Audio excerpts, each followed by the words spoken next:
Occasionally I do things that defy rationality, even for me. Okay, I'm getting ready to go to Baja. So somebody I knew down there said, oh, they knew their personal trainer had a car for sale. And he only wanted $500 for it, and it was a Subaru. So I said, well, I'd be interested. And so the guy, through her, contacted me and said, yeah, he had the car. And the cylinders didn't all work, but he knew somebody, and they had given him a quote that maybe for about $600 or $700 they could be fixed. This is in Mexico, of course. And if that didn't happen, that we would find a Mexican mechanic. Now, I've worked with Mexican mechanics, and they're just terrific. I've given them my new Honda to work on, and I've never had a problem. So I was okay with that. I said, that's great. I'm not going to be there for a few months anyway, so let's go ahead and buy the car, which I did. It was $500. But he didn't know how to make out a bill of sale or how to figure out what part of the registration to sign to transfer to I'm sorry, to send it in. The car is registered in another state. It's not registered in Mexico. Okay, so we know somebody who will do that for us for a fee, but her fee is usually $30, which is very reasonable. But because I wasn't there, it was going to be $60, so it was a little less reasonable. But I went, okay. All right, so we buy the car, and he said, okay, I'll take it to the mechanic now, and the mechanic's fee is $3,500.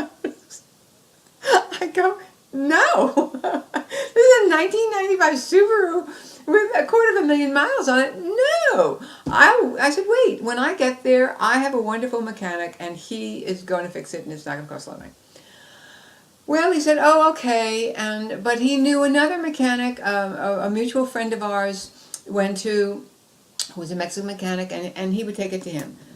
So about 2 months passed, and he writes to me a week ago and says he's taken it to the mechanic, and they have a quote, and it's $900 to fix the other. Oh, the first mechanic who wanted $3,500 actually did fix one of the cylinders, so now 3 out of 4 cylinders work.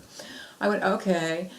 Okay, so to fix the 4th cylinder was $900, but if he would rebuild the engine, it would be $1,700, which he seemed to think was a great price, but which I knew was not a great price because I've lived in Mexico a long time. That's a lot of money.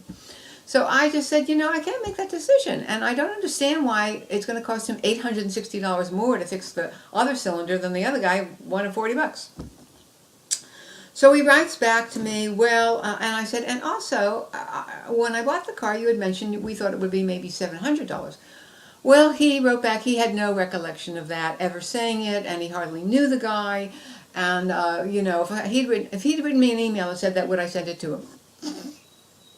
I'm a Virgo. I save everything. Of course I had the email that said that, which I sent to him. And he wrote right back and said, oh, well, I guess I did say it, and would you like me to buy the car back from you? And I said, yes, I would.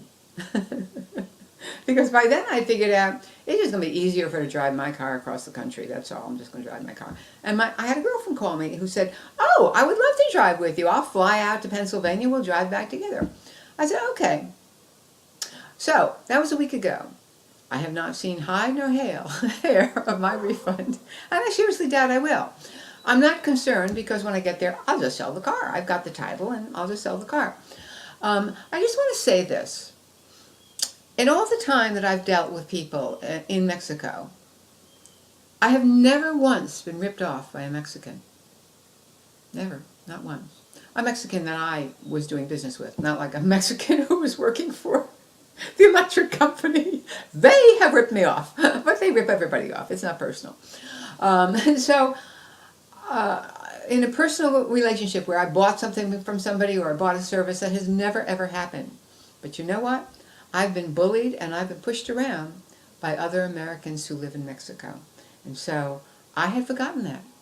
And I am now remembering it. And from now on, I am locking my purse to other expatriates in Mexico because they bring their American values, and the American values are dog eat dog. In Mexico, not so much. So that's my sad tale of woe today. Bye-bye.